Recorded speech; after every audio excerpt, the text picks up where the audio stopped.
I'm Preeti Srivastav, second year scholar of SLC, University of Delhi.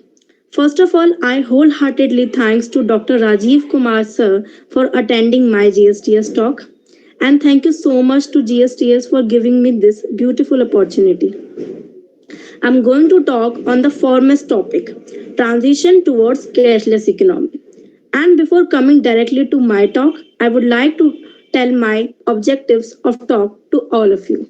My objectives of talk are: what is cashless economy? What is plastic money? History of cashless economy? What is demonetization and the aim behind it? Difference between cryptocurrency and digital currency. Methods of cashless economy, merits and demerits of cashless economy, initiatives taken by the government to steer Indian economy, and I would like then data analysis and interpretation, at last conclusion. चलो करें online भुगतान, cashless अवस्था में दे अपना योगदान.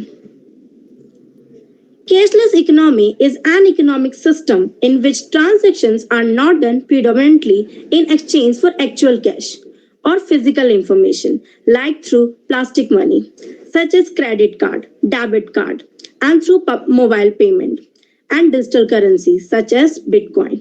Now we have a term plastic money. Plastic money or polymer money made out of plastic as a new and easier way of paying for goods and services. Plastic money was introduced in the 1950s. It is an essential way which reduces the risk of handling a huge amount of cash, include credit cards, debit cards, cash cards. History of cashless economy. We might think of cashless transactions as a modern phenomenon, with things like credit cards, debit cards, contactless payments replacing the traditional bills in our pockets. However, the history of cashless transactions stretches back much further than this, with Mesopotamians creating a cashless barter system mind blowing 800 years ago. Now, take a look at the long history of cashless transactions from the very earliest trade system through to today's electronic systems. Prehistoric age, barter system. The barter system was introduced some 8,000 years ago by the Mesopotamians. People swapped valuable against an item they wanted from another person. Bronze Age. Valuable metals. About 3,500 years ago, valuable metals such as bronze, silver, and gold were used as a form of money. Later, bronze, copper, gold, and silver coins were introduced for convenience. Paper money. Chinese merchants invented the first form of paper money about 1,000 years ago. Marco Polo introduced paper money to Europe in the 13th century after he came back from China. Medieval age, 18th century, the rise of checks. The 18th century saw the rise of checks. They were convenient bills of exchange that allowed people to carry funds abroad without actually carrying the gold. These checks could be given to a bank in exchange for money. It could be given to a merchant with a monetary value return on it. That could be later deposited in the bank 19th century. Money transfers. Money transfer or wire transfer started during the mid 19th. Western Union launched the first widely used wire transfer service in 1872. It is used the telegraph network for the transfer. Once the sender paid money to one telegraph office, network.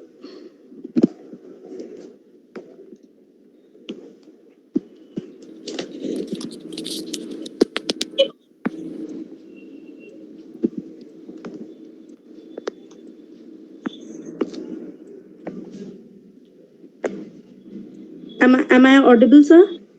Yes, Preeti, you are. Sorry for the inconvenience. No, you can continue. Yeah. Bank transfer or wire transfer started during the mid 19th. Western Union launched the first widely used wire transfer service in 1872. It is used the telegraph network for the transfer. Once the sender paid money to one telegraph office, the operator would send the message to another office and fund would be released the recipient. 20th century convenience of cards. During the early 20th century, banks started issuing plastic cards along with checks known as checks guarantee card. The first bank card charge IT was introduced by Brooklyn Banner John Biggins in 1946. The first ATM card was issued by Barclays in London 1967. The 21st century digital transactions. In the late 20th and early 21st century, innovative technology have led to the emergence of a whole new wave of cashless payment technologies.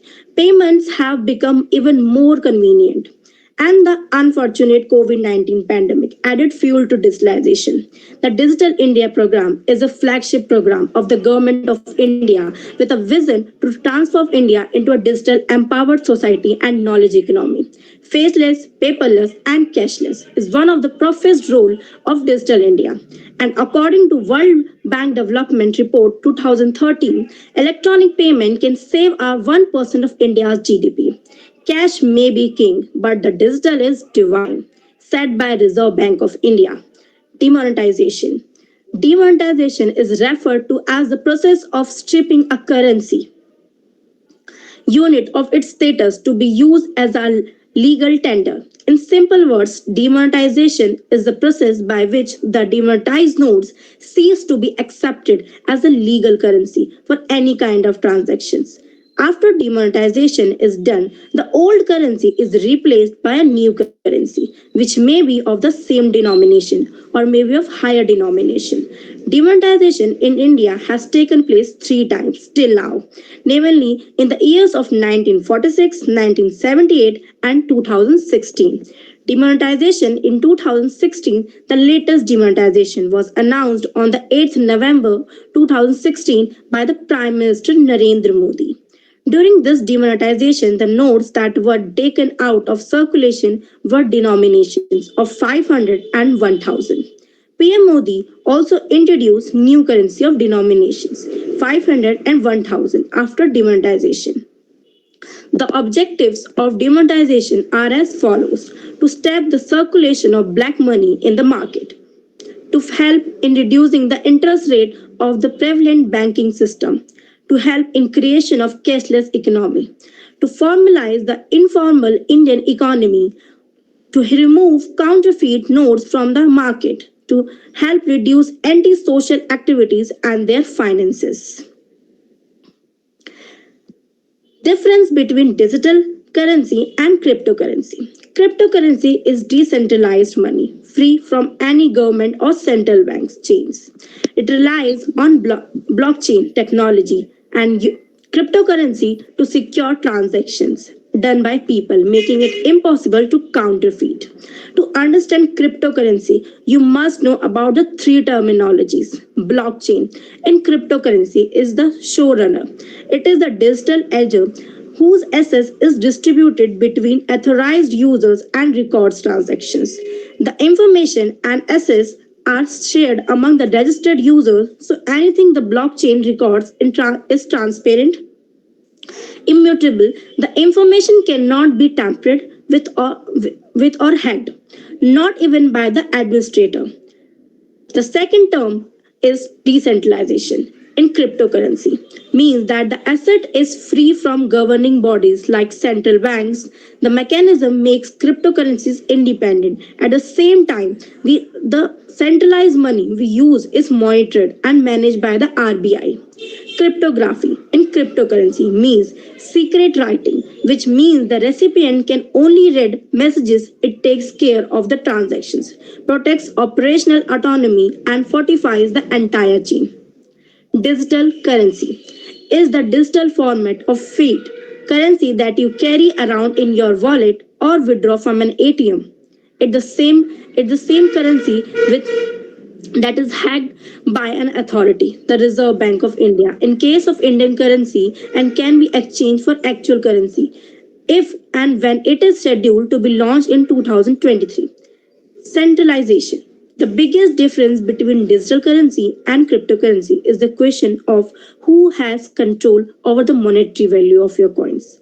In case of digital currency, it would be the Reserve Bank in India or Fed in the US along with the government, banks and other middlemen, all of whom would have to come together to set the value of currency. This is why you would read the Turkish lira depreciation of over 40% in 2021 or the collapse of financial system in Myanmar and Afghanistan once the central authority is left powerless. Cryptocurrency, on the other hand, follows a transparent procedure right from mining to ownership to transfer of crypto assets.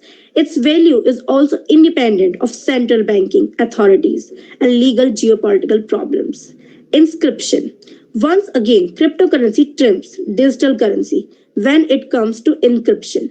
Digital currency are essentially e-cash doesn't need any special indigenous methods to encrypt them. Cryptocurrency, on the other hand, are stored on a blockchain, and the coin themselves are stored in wallets that offer a much higher degree of cybersecurity. Also, choosing the right cryptocurrency exchange that offer the best of security features and a wide range of currency to transact with. This is the primary requirement to transact using cryptos. WazirX is one of such crypto exchange that does the job reliably and one that we highly recommend to get started on your crypto journey. Be sure to open your account here. Transparency.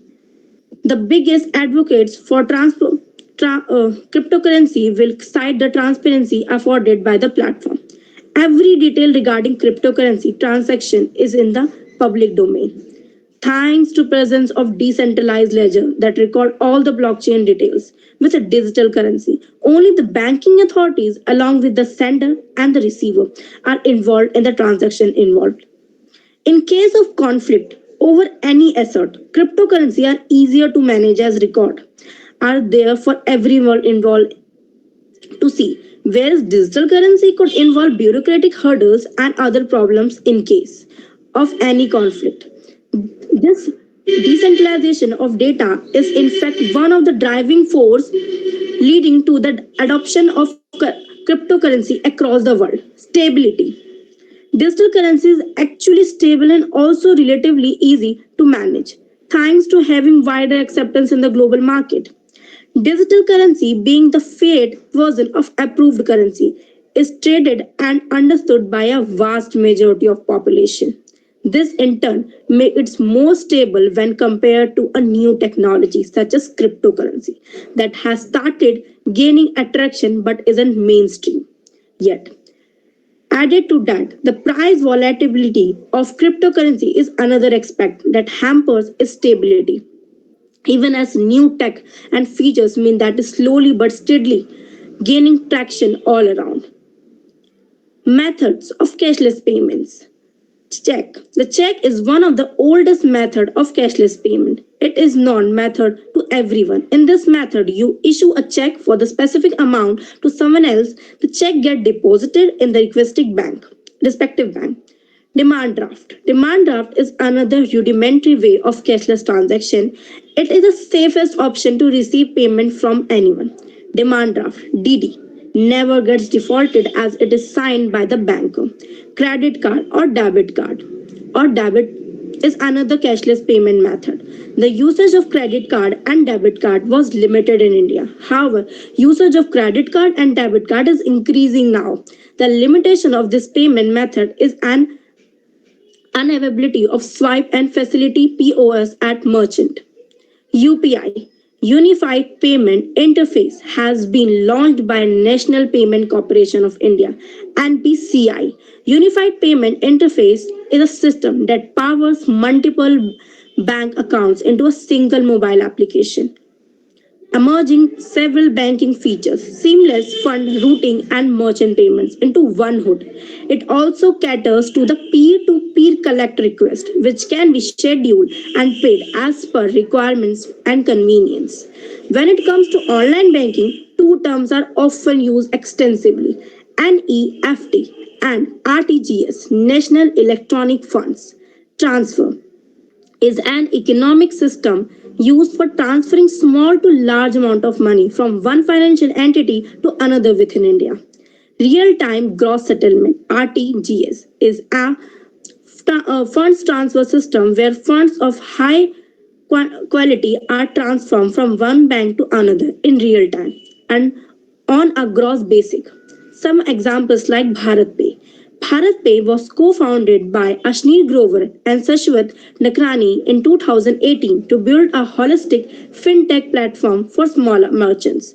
Bharat Pay makes payment acceptance simple by offering merchants a simple QR to accept all payments apps such as Paytm, PhonePe, Google Pay, Bheem, and 150 plus other UPI apps.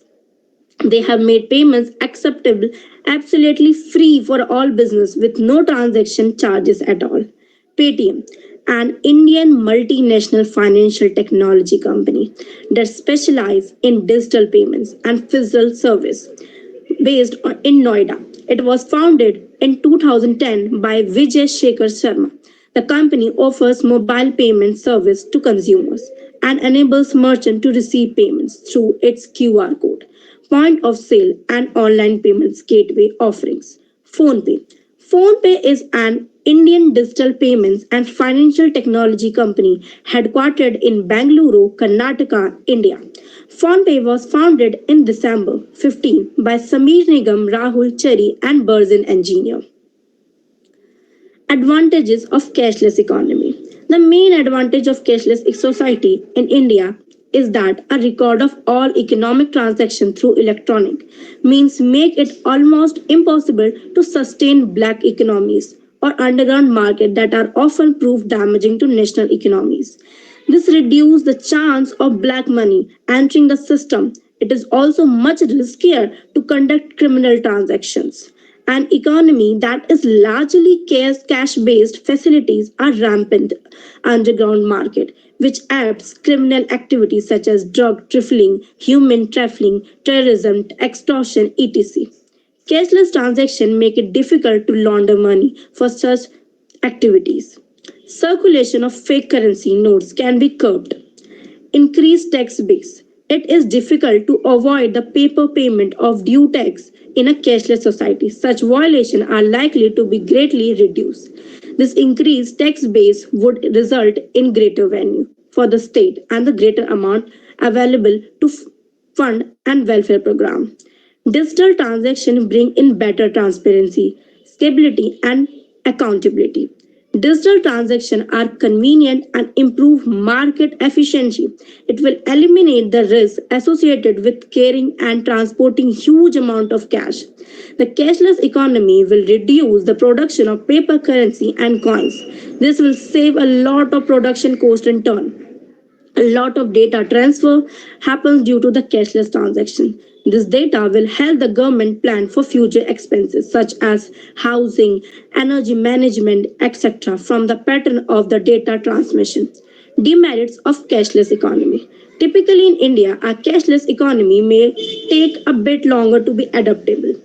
A large part of population does not have access to debit cards and smartphones, which is why they prefer to make transfer in cash. People are not entirely aware and educated about the cashless methods of payment. As per the survey and data collected, only 26% has access to the internet and chose online payments as an option for transactions, making the people aware of the privacy and security under cashless transactions another challenge for the government. As the cashless economy in India is also taking time to recover, as people do not trust the privacy terms of the online portals, platforms, and applications. Cybersecurity. Digital infrastructure is highly vulnerable to cyber attacks, cyber frauds, phishing, identity theft. Of late, cyber attacks have become more sophisticated and organized and poses a clear and present danger. Hence, establishing secure, resilient payments interfaces is a prerequisite for going cashless. This include enhanced defenses against attacks, data protection, addressing privacy concern, robust surveillance to pre-attempt attacks, institutionalized cybersecurity architecture, acceptable infrastructure and digital inclusion. Lack of adequate infrastructure is a major hurdle in setting up a cashless economy. Inefficient banking system, poor infrastructure, poor internet connectivity, lack of robust digital payment interface, and poor penetration of POS terminals are some of the issues that need to overcome. Increasing smartphone penetration, boosting internet connectivity, and building a secure, seamless payments infrastructure is a prerequisite to transition into a cashless economy. Inefficient banking system, poor digital infrastructure, poor internet connectivity, lack of robust digital payment interface, and poor penetration. Making the people aware of the privacy and security under cashless transaction is another challenge. The government is taking several steps to overcome the above challenges and establish a cashless economy. Direct Benefit Transfer (DBT). The DBT scheme was launched to provide financial benefits to individuals, such as subsidies directly to the beneficiaries' bank accounts.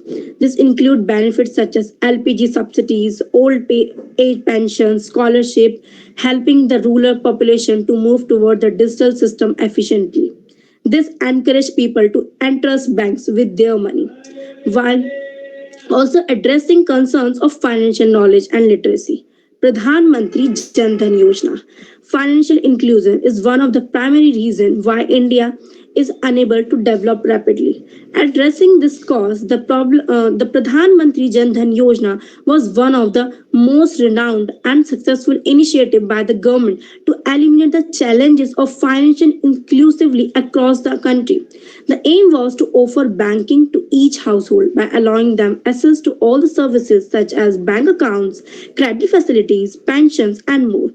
Financial Literacy Center. Lastly, as part of the Pradhan Jan Dhan Yojana, financial education program were also held in government-led literacy centers. These centers aimed to educate more people in the country regarding the benefits of cashless economy for the community. These government initiatives combined have helped the country reach net worthy milestone in terms of financial distribution and the national goal of a cashless economy. NASVI, an organization representing over 30 street vendors from 25 states across India, has announced a tie-up with Indian mobile wallet major Movic in line with Prime Minister Narendra Modi's vision to make India cashless. Livelihood of small vendors has suffered to a great extent following demonetization. The partnership with Mobivic will be a great help to them. At this time of cash crunch, it will make the process of transaction easy for them and they will be able to receive payments seamlessly and keep their business going on. Keeping with our mantra, देश के लिए देश का wallet. We constantly strive to develop the solution to bridge the gap between Bharat and India. Hence, this association is imperative for us to support street vendors by educating them about various e-payments options available to receive payments from customers, said co-founder Mobivic Upsana Taku. Now, with the help of graphs, I will present the analysis. There's a drastic change in the circulation of currency. You see, in the case of 2016, the circulation of currency is 88, but it has fallen in 2 days' time, and in the future, it is further expected to go down. Means from 88% and now in FY22, it is some around 19, and in FY27, it is expected to even further down to 11%. And if I take about digital payments, its trend is totally opposite, where it was 11% in 2016, right there in 2017. 27 it is expected to grow 88%. And if I talk about next graph, it is about channel wise share in the value of transactions. In 2016, there was no UPI transaction number. Paper instruments were the rulers of the time. But if you see FI 2020 and F and 2022 trend, how the table has turned, because where UPI had no value, now it is ruling over it. The UPI is holding the percentage of 16% that people prefer to payment to.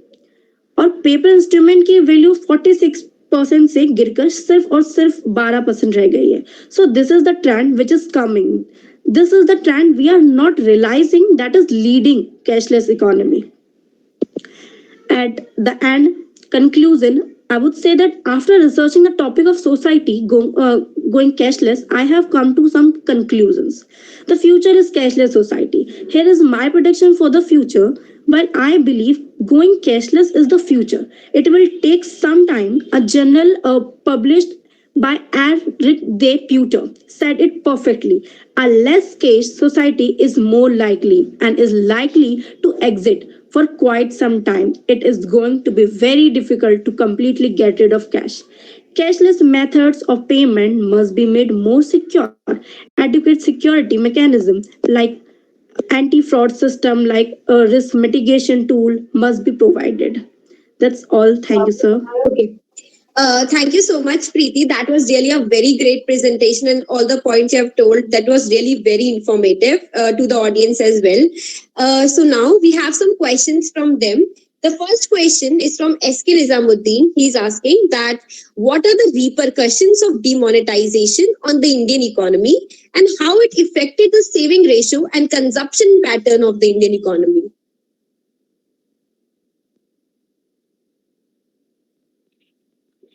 Should I repeat the question? Okay, so Yes, yes. yeah, he's asking what is the repercussions or what are the demerits of demonetization on the Indian economy and how it affected the saving ratio and the consumption pattern. Demonetization is a thing that Prime Minister and Narendra Modi has done to curb the fake currency. But the thing is that the poor peoples and the street vendors, the whole country face problems because of demonetization. Because एकदम से किसी cash का change हो जाना तो like Okay, no issues. We will move forward to the next question.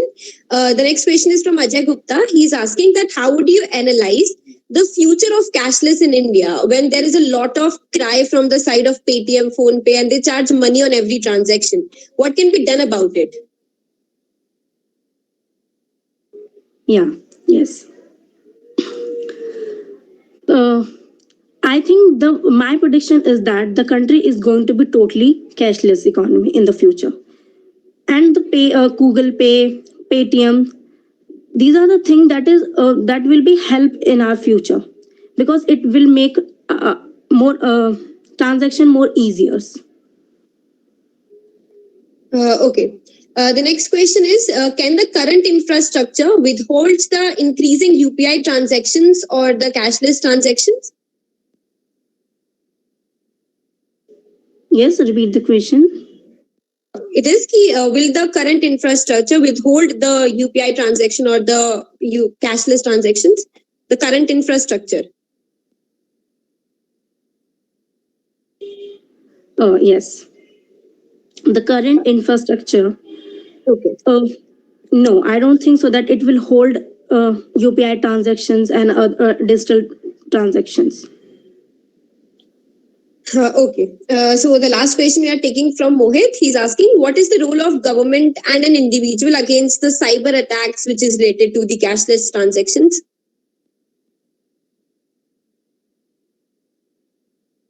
Government is doing their well.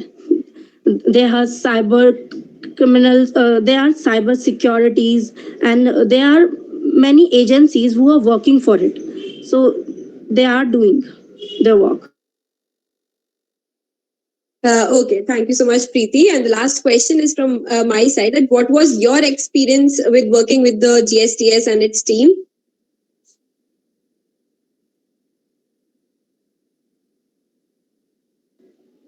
It is so nice, Manish sir, and the whole team is so cooperative. Some advise me a lot, so I'm very humble to Manish sir and the whole team. Thank you, sir, for giving me this opportunity and to be a part of GSTS talk.